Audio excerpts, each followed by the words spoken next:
Assalamualaikum warahmatullahi wabarakatuh. Salam sejahtera bagi kita semua. Hai anak-anak, bagaimana kabar kalian hari ini? Tentunya baik bukan? Bertemu lagi dengan Ibu Nur Zahara yang akan membawakan materi tentang cerita pendek. Dan di kesempatan kali ini, Ibu akan memberitahukan kepada kalian buku yang dipakai dalam pembelajaran saat ini adalah buku Mahir Berbahasa Indonesia untuk SMP maupun MTS kelas 9. Jadi pada kesempatan kali ini, Ibu akan memakai buku ini. Nah, anak-anakku sekalian, di bab 3 ini, Ibu akan memberitahukan kepada kalian bagaimana sih cara memaknai kehidupan melalui cerpen. Apa sih cerpen itu? Ya, betul. Cerpen adalah cerita pendek. Lalu, apa saja unsur-unsur yang termasuk dalam membangun teks cerpen? Yang pertama ada tema cerita. Tema cerita adalah ide pokok yang ada dalam cerita. Tanpa tema tidak akan terjadi sebuah cerita. Lalu ada alur cerita. Alur cerita ini adalah jalan cerita. Jadi ada alur maju, alur mundur, dan juga alur campuran. Kalau alur maju, dia menceritakan tentang masa sekarang dan masa yang akan datang. Tapi kalau alur mundur, berarti dia berbicara tentang masa lalu atau masa yang sudah berlalu. Lalu ada juga alur campuran. Nah, alur campuran ini adalah kombinasi dari alur maju dan juga alur campuran. Dan juga alur mundur. Jadi misal, dalam satu cerita, ketika tiba-tiba dia hilang ingatan, dia flashback ke belakang. Apa yang terjadi pada dirinya? Nah, itu yang disebut dengan alur campuran. Jadi ketika sedang alur maju, mundur ke belakang, bercerita tentang masa lalu. Lalu ada penokohan. Penokohan adalah penokohan adalah tokoh yang diceritakan dalam cerita. Lalu ada latar. Latar ini terbagi menjadi 3, tempat, waktu, sosial. Atau bisa juga suasana.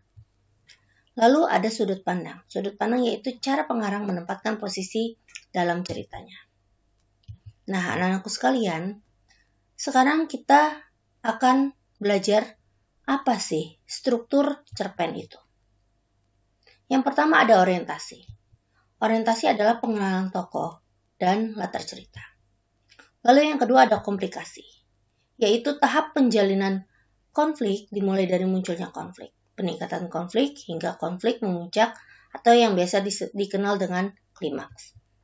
Lalu yang ketiga ada evaluasi. Evaluasi adalah konflik yang mulai diarahkan pada pemecahannya. Lalu ada resolusi, yaitu upaya pengarang mengungkapkan solusi dari berbagai konflik. Nah, anak-anakku sekalian, sekarang kita lanjut ke dalam unsur kebahasaan cerpen. Yang pertama menggunakan kalimat deskriptif, menggunakan kata atau kalimat ekspresif, menggunakan majas. Dan sekarang kita perlu mengetahui apa saja sih jenis-jenis majas itu. Yang pertama ada repetisi, eufemisme, litotes, pleonasme, hiperbol, simile, metafora, personifikasi, dan ironi. Lalu, bagaimana langkah-langkah dalam menulis cerpen? Yang pertama kali harus mencari ide atau gagasan. Kemudian, harus percaya dengan gaya bahasa kita sendiri. Lalu, mengawali cerita, memadukan peristiwa-peristiwa kunci, menentukan ending atau penutupnya, mengendapkan cerpen, menyunting cerpen yang diendapkan, dan jangan pernah berhenti menulis.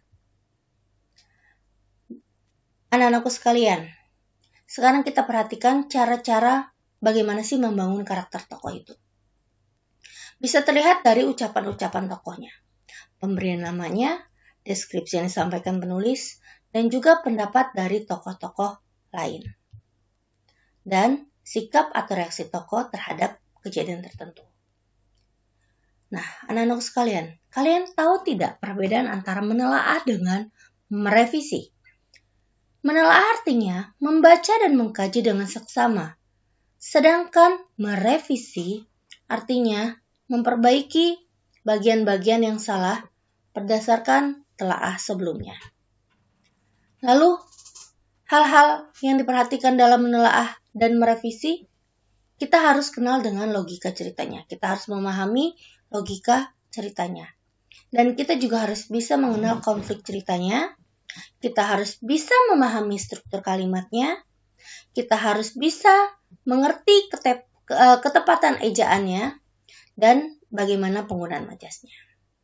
Baik anak-anak, untuk hari ini hanya itu yang bisa Ibu sampaikan kepada kalian.